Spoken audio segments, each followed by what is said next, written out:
जय श्री हरि विष्णु।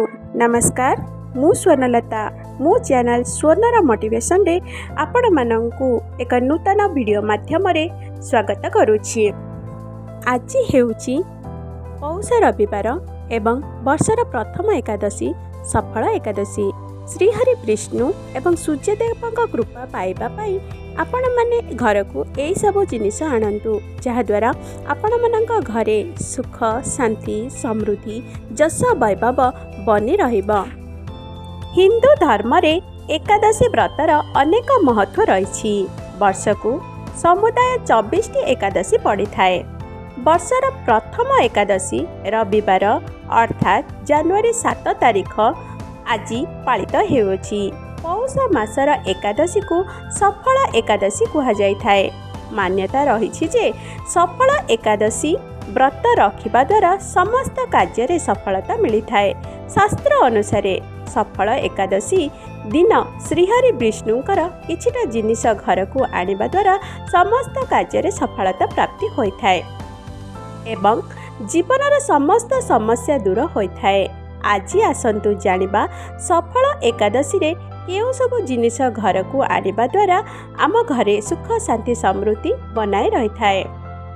प्रथमतः सफल एकादशी रे घर को कामधेनु गाईर मूर्ति घर को आनिबा शुभ विवेचना करा जाय थाए।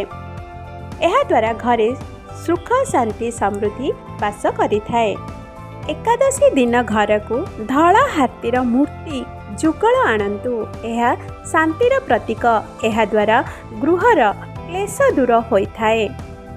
ध्यान रे रखिबे मूर्ति चयन बेले तळ मुहा थिबा सुंढ थिबा मूर्ति हस्तिर मूर्ति को चयन करिबे नहीं, जद्वारा घरे धनहानि क्लेश वृद्धि पाई थाए।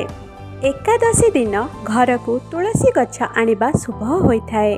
तुलसी हेउछंती माँ लक्ष्मी रूप। एकादशी रे तुलसी वृक्ष मूल रे घी दीपटीए जलाइबा द्वारा शुभ फल प्राप्त होइथाए। एहा द्वारा जीवनर समस्त बाधा विघ्न दूर होइथाए।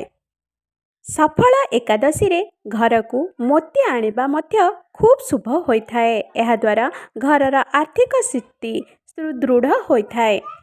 आज एकादशी सहित रविवार, तेणु घरर मुख्य द्वार रे तंबार सूर्यंक मूर्ति लगांतु। एहा द्वारा वर्ष सारा समस्त विघ्न दूरेई रहिबो एवं जीवन सुखमय हेबो। एही भली नुआ नुआ वीडियो देखिबा पाई मो चैनल टी को सब्सक्राइब कर देबे एवं पाखरे थिबा बेल आइकन टी को प्रेस कर देबे, जहा द्वारा मोर पोस्ट हेबाकु थिबा समस्त वीडियो सर्वप्रथमे आपण मानक पाखरे पहुंची परिबो। धन्यवाद। जय श्री हरि विष्णु।